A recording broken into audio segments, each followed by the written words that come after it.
한번 느헤미야를 살펴보면서 우리가 한번 또 은혜를 한번 나눴으면 좋겠습니다.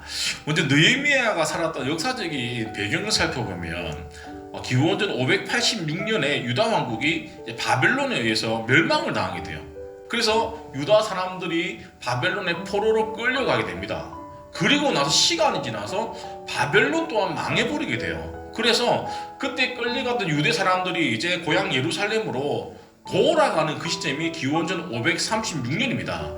그때 스룹바벨이라는 지도자가 1차 기환자들을 데리고 한 5만 명 정도 됩니다. 그 5만 명 되는 추산되는 사람을 데리고 예루살렘에 돌아가는데, 돌아가가지고 제일 먼저 뭘 했냐고 하면 성전을 재건했습니다. 이미 예루살렘이 멸망했을 때 성전이라든지 성벽이 다 무너져 버린 거예요. 그래서 제일 먼저 돌아왔던 5만 명이 무너진 성전을 재건했는데, 그리고 나서 80년 뒤에 458년 이제 기원전에 에스라가 두 번째, 1차는 스룹바벨에 의해서, 2차는 에스라에서 두 번째 예루살렘으로 포로들이, 그러니까 유대인들이 예루살렘으로 기항하게 됩니다. 근데 에스라가 두 번째 기항했던 사람들 데리고 와보니까 예루살렘에 보니까 먼저 와 있었던 사람들이 성전을 지어놨는데 가보니까 하나님을 모른다라는 거예요. 그곳에 우상을 섬기는 사람들과 혼인하고, 자 보세요. 가나안 때 가나안에 들어가가지고 뭐라고 합니까? 하나님이 죽여버리고 결혼하지 말았단 말이에요. 왜냐고 하면 우상이 들어올까봐. 그런데 2차 기한을 한 에스라가 가보니까 이방인들하고 결혼하고 완전 잡종이 되어버린 거예요. 그리고 가보니까 부패하고 타락하고, 왜냐면 이제 나라가 없다 보니까 자포자기한 삶. 그러니까 이스라엘 백성들 자체가, 유대인 자체가 이미 나라를 한번 빼앗겼고 종살이다 보니까 다 내려놓은 거예요. 그러다 보니까 율법이 남아있지 않은 거예요. 그래서 율법대로 살아가는 것이 아니라 내가 하고 싶은 대로 본능대로 살아가고 있는 그 모습을 에스라가 본 겁니다. 그래서 에스라가 지금 이 이스라엘, 이 유다 땅의 가장 큰 어려움이 뭐냐고 하면 나라가 없어진 것도 아니고 성벽이 없어진 것도 아니라 제일 중요한 게 뭐냐고 하면 하나님 말씀을 잊어버린 것에 대해서 가장 위기라고 생각하고, 그때 백성들을 다 불러가지고 에스라가 말씀을 낭독하기 시작합니다. 그러면서 다시금 말씀을 가르치면서 이스라엘 가운데 회개가 일어나고 부흥을 일어났던 그 사건의 리더가 에스라였는데, 자 에스라에 의해서 부흥을 경험했던 유대인들이 이제 성전이 지어졌으니까 전 밖에는 성벽을 재건하려고 노력을 했어요. 노력했는데 수많은 사람들이 반대하고 견제해가지고 번번이 계속 실패를 했습니다.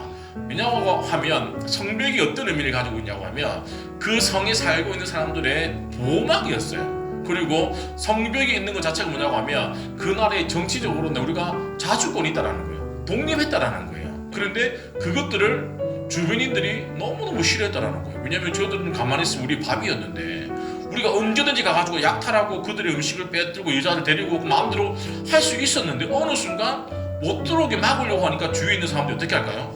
싫어하는 거예요. 그래서 성벽을 지으려고 하면 무너뜨리고 지으려고 하면 무너뜨리고 되는 이 상황 가운데 있었습니다. 그래서 느헤미야가 이제 결국에는 50일 만에 성벽을 완공하게 됩니다. 하나님의 은혜로. 포인트가.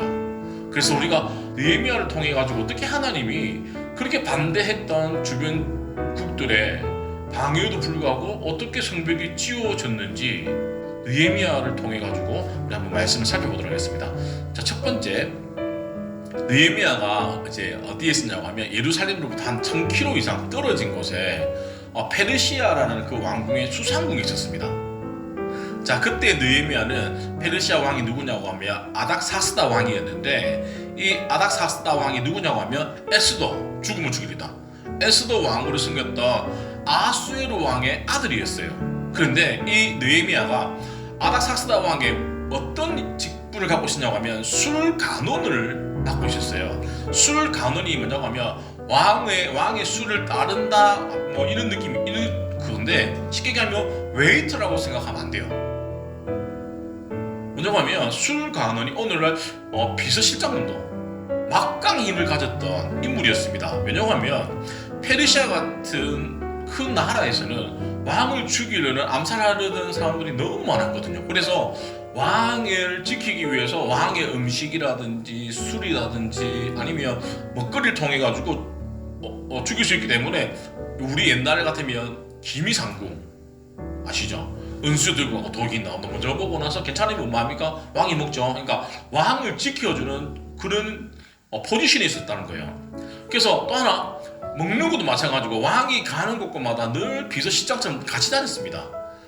같이 다니다 보면 이제 왕하고 얘기를 해야 되죠. 근데 왕이랑 얘기하는데 너무 왕하고 결이 다르면 어떨 것 같아요? 너무 힘들죠. 그러다 보니까 왕과 어느 정도 대화할 수 있는 수준이 되어야 돼요. 그리고 말만 통하는 게 아니라 용모도 출중해야 될 거고, 그러니까 상식적으로. 또 하나 순발력도 있어야 되는 거예요.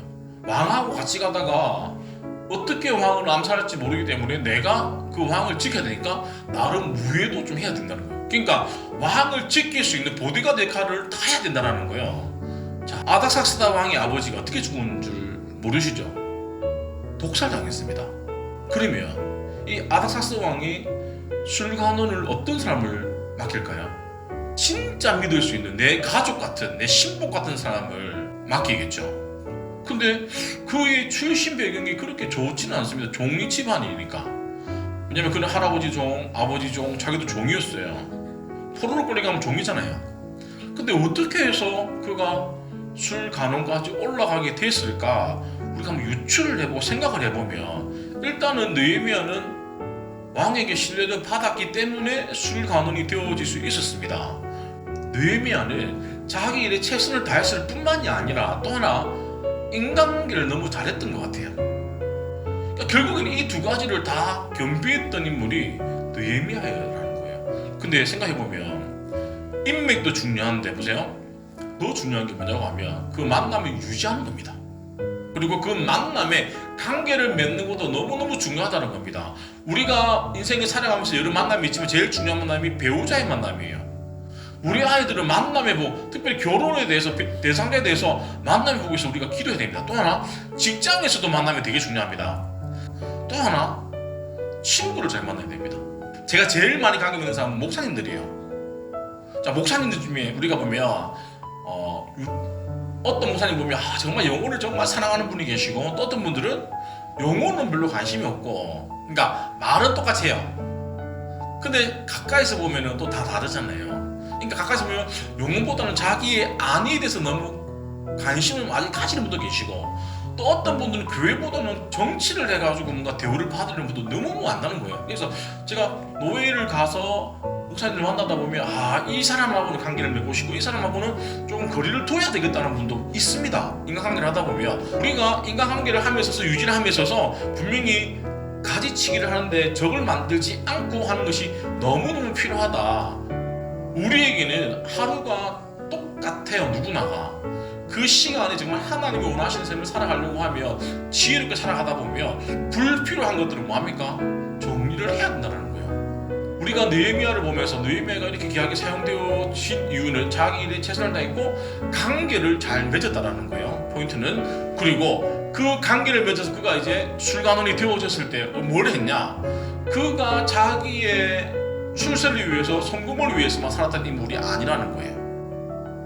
지지난주인가 아마 사랑의 교회에서 한국교회 성김의 날이라는 행사를 했었습니다. 한국교회 이제 사역자들을 초청해가지고 이제 그분에게 위로와 격려해주는 시간을 가졌는데, 이제 후기를 보니까 목사님들이 되게 성김에 감사하다, 은혜 많이 받았다 이런 얘기가 되게 많은 거예요.